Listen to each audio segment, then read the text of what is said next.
देश की राजनीति में इन दिनों एक नया विवाद खड़ा हो गया है। विपक्षी दलों ने ज्ञानेश कुमार, जो देश के मुख्य चुनाव आयुक्त हैं, उनके खिलाफ महाअभियोग प्रस्ताव लाने की तैयारी शुरू कर दी है। आरोप यह है कि चुनाव आयोग की कार्यप्रणाली पर अब सवाल उठ रहे हैं और कुछ फैसले निष्पक्षता की कसौटी पर खरे नहीं उतर रहे हैं। दरअसल विपक्ष का कहना है कि मतदाता सूची के पुनः निरीक्षण और चुनावी प्रक्रियाओं में पारदर्शिता को लेकर गंभीर सवाल उठ रहे हैं। इसी मुद्दे को आधार बनाकर विपक्ष संसद में मुख्य चुनाव आयुक्त को हटाने की मांग उठा रहा है। खबर है कि कई विपक्षी सांसद इस प्रस्ताव के समर्थन में हस्ताक्षर भी कर चुके हैं और जल्द ही संसद में नोटिस दिया जा सकता है। हालांकि संवैधानिक व्यवस्था के मुताबिक अगर इस पूरे मामले को देखें तो मुख्य चुनाव आयुक्त को हटाने की प्रक्रिया जो है वो बेहद कठिन होती है। इसकी प्रक्रिया लगभग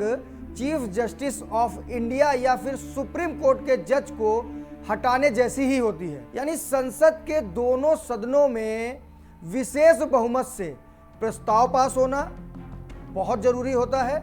ऐसे में मौजूदा राजनीतिक गणित को देखते हुए इस प्रस्ताव को पास होना आसान तो बिल्कुल भी नहीं लग रहा है। लेकिन राजनीतिक जानकारों की अगर माने तो यह सिर्फ संवैधानिक प्रक्रिया का मामला नहीं बल्कि एक बड़ी सियासी रणनीति का भी हिस्सा है। विपक्ष इस मुद्दे के जरिए चुनाव आयोग की निष्पक्षता पर भी सवाल उठा रहा है और सरकार को लगातार घेरने का प्रयास कर रहा है ताकि आने वाले समय में चुनावों से पहले पूरा माहौल बनाया जा सके।